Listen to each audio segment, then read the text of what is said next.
Salamanca markets. Natural, panko crumbs, and Kilpatrick.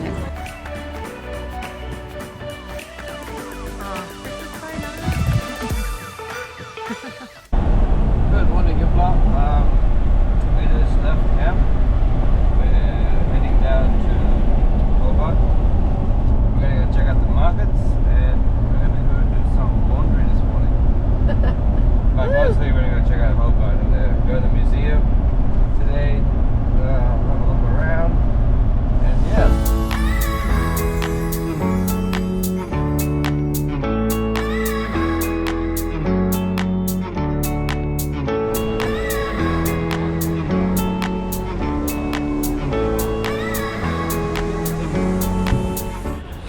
Just stopped in for like, well, this is my breakfast, late breakfast.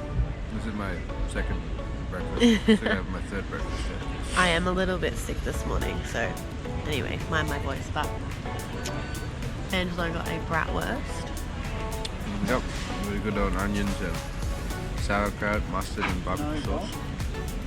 And I got a salmon roll, and it has like leafy greens with like a zesty lemon and mayo, and it is so good. How's yours? Very good. I'm very impressed with this. So, first point for the Salamanca markets. After the markets, we headed over to the Hobart Museum and Art Gallery because we were really keen to see their exhibit dedicated to the Tasmanian Aboriginal history. Angela and I didn't know much about the Aboriginal history of Tasmania, so learning about it was both shocking and eye-opening. Nearly all Tasmanian Aboriginals were wiped out during colonisation, and one of the most horrific parts of the genocide was that people were paid a bounty to help eradicate the Tasmanian Aboriginals. This was known as the Black Line, and it was one of the quickest and most brutal genocides. I'm really glad we went and stopped at this museum. It was definitely worth the trip, and we recommend it to anyone interested in learning about Australia's not-so-glamorous history. Well guys, today we are off to Port Arthur. We have both been sick for the last couple of days, so we haven't been filming at all. So for the last 2 days, I've been sick, and for the last 4 days, Angela has been sick. So today, we're both feeling a little bit better. I'm completely finished now. I'm feeling happy. Good. And so we're off to Port Arthur. We're going to go and check out the historic site. And then we are going to be staying in the Tasman National Park at Fortescue Bay. So, let's go. So, first stop for the day was the Port Arthur Historic Site. This is an old convict settlement, which was mostly home to reoffending convicts. There are over 100 acres of historic buildings and ruins to explore, and you can even listen in on one of the many complimentary guide talks at different parts of the site. These give you a little more information into the history of the place and are definitely worth stopping by to listen. First opened as a jail. That was an exercise yard over there, split diagonally, pretty much like you see there now. Another one here as well. The light coloured addition, that was basically some workshops that became the bakery and kitchens for the penitentiary to supply food. Also a laundry and linen store was put out the back, and eventually a bathhouse as well, some baths as well. Hot and cold running water, guys. Imagine that, eh? That's pretty good. Yeah, I know. How'd they do that? We see they had a dam up there they weren't using anymore for a flour mill, so they had plenty of water. They said put some copper boilers in and you've got hot baths. So once a week, I tell people that's because they're British, they would have a bath. Why would they have a bath? Because Sunday is God's day. They go to church on Sunday, no one does any work, so Saturday they knock off at midday, do the laundry, have a wash, and they're ready to go to church on Sunday. Where you guys are sitting, I hate to tell you this, that was the Dunnies. And there's a big wash basin down the middle here. We're doing an unguided tour, so we're just walking around. We're about to jump on the boat now, go for a little harbour cruise. Yeah, just get a little bit information about these little islands around here and stuff. Yeah. Another important historic site, of course, is the small island. This is Isle of the Dead, or as convicts like to call it, Dead Island. They were certainly in possession of a less romantic view than the authorities of this place. We believe it's the last resting place of around 1,100 people. The majority of those, as you can imagine, are convicts. It was pretty interesting visiting this place and hearing some of the stories from the past. Make sure you give yourself a few hours to explore the area, as there is so much to see. Alright guys, we have arrived at camp for the night. We're staying at Fortescue Bay campground for 2 nights. So here we are in the Tasman National Park. Oh my God, I didn't even see it. Hi. We just came back from our walk and there's a wallaby in our camp. And we left the door open. Hello little guy. Bye little guy.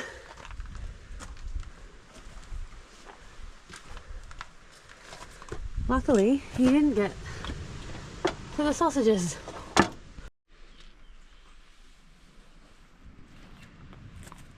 Oh, this guy is boasted up completely.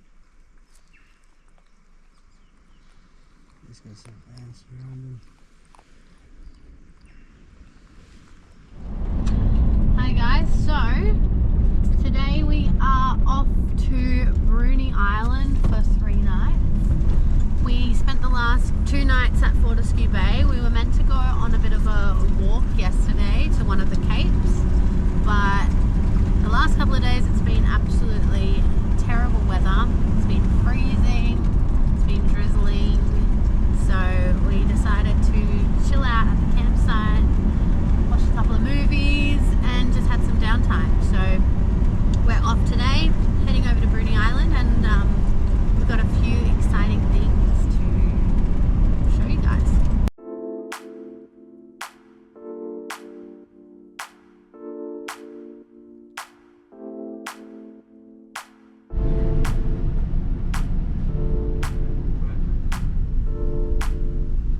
Let's go to Bruny Island. Let's go to Bruny Island. So we've just gotten off the ferry at Bruny Island, and our first stop today, we are going to go and grab some lunch at an oyster place called Jetty. So I'm pretty keen. I have been holding out eating oysters this whole trip in Tasmania, because I've been waiting for this place. We've driven past so many different oyster places, but I knew we had this one, so let's go.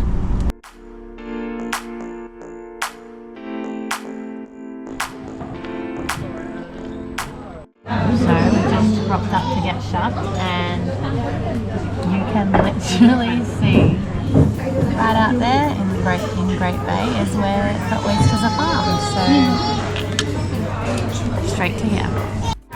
Here we got the dozen mixed, which has natural, panko crumbed, and Kilpatrick.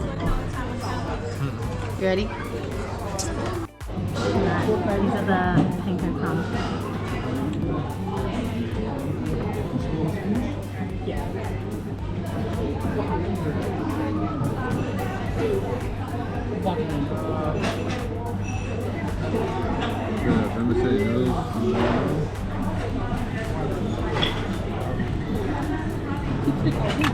They're good.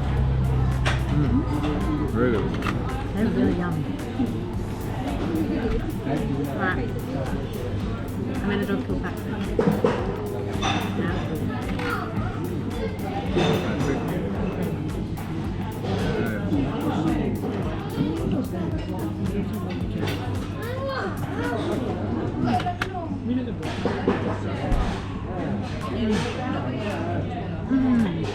Sure, too bad.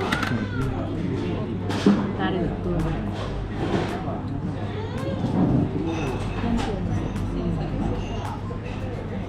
I think I'm gonna end on that.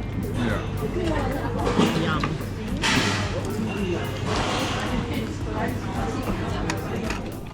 After lunch, we headed off to our first camp spot for the night. This camp spot was at Jetty Beach on the south side of Bruny Island, about an hour's drive from Get Shucked. It was only $10 per night for 2 people, which is so cheap. Jetty Beach itself is just a short walk from camp, and look at this water. Crystal clear, calm, and usually empty. Perfect for a swim, paddle, or just kicking back with a book. This is one of those spots where you really feel like you've escaped the world. Alright guys, this morning we are going to be doing the Luggaboyne Circuit walking track.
That's weird. I don't think any crabs I've seen before.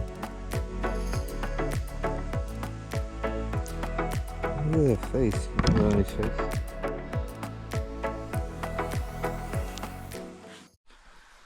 Well guys, we finished the walk. Took us about an hour. We were going pretty slow. It was a pretty easy walk. After our walk, we headed off to check out our next stop, Cloudy Bay Campground, one of the most iconic campsites on Bruny Island. It was about a 40-minute drive from Jetty Beach, and on the way we drove past a little oyster cart selling fresh oysters from the bay. So of course, we stopped in to try. So we just stopped off and we were just driving past and we saw this little oyster van yesterday, so we decided to pull over. It's Little Taylor's Oysters, and we just got a dozen natural fresh shucked oysters for $24. Very good. So pretty good. Come check them out.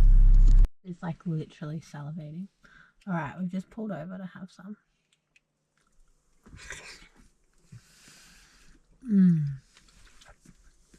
Oh, They're good. they've been picked this morning, by the way. They are so good. Ugh. Next one. And here we are, Cloudy Bay. The campground is right at the end of the beach. It's basic, no power, no showers, but there are toilets, and the views and serenity make up for it 100 times over.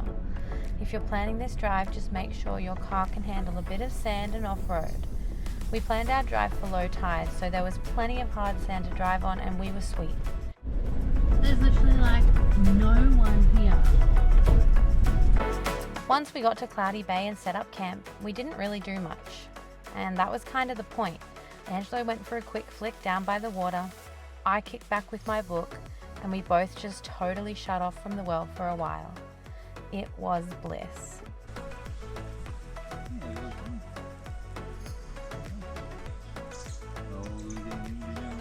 Is he, or is he just curious?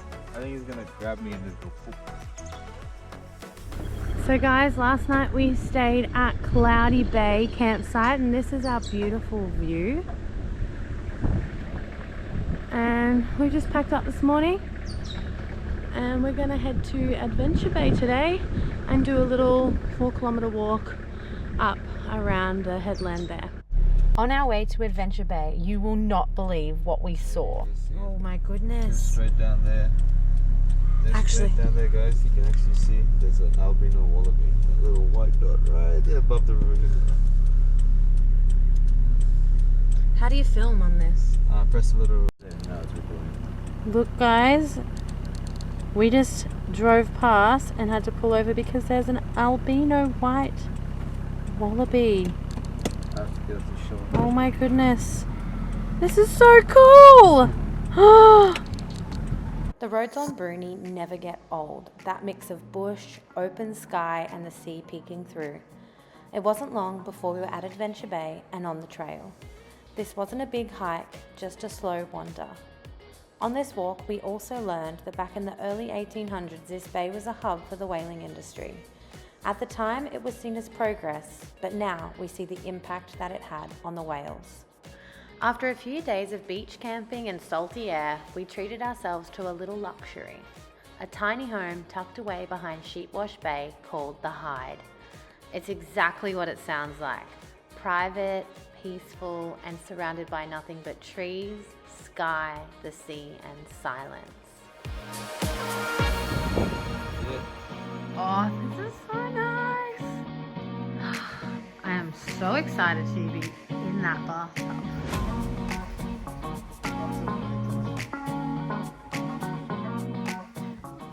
On the way to the Hide, we had to stop at one of Bruny Island's most iconic little spots, the Bruny Baker. If you know, you know. Fresh sourdough loaves left in roadside fridges.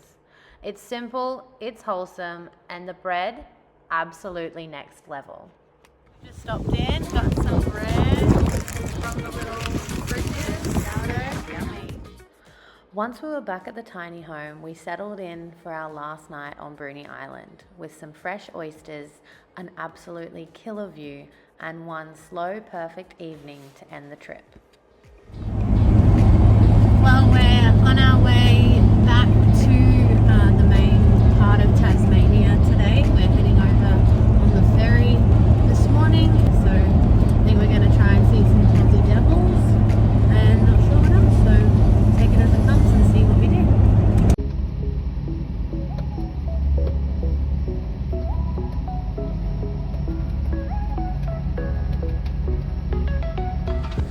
So we've stopped off at the Bonarong Wildlife Sanctuary so that we could try and see a Tasmanian devil, and we have succeeded.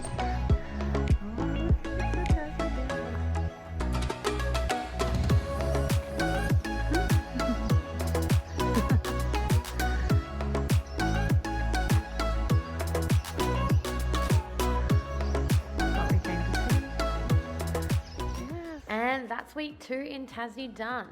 We were gonna film week 3, but the weather turned to absolute rubbish. So instead, we stayed dry and called it a day.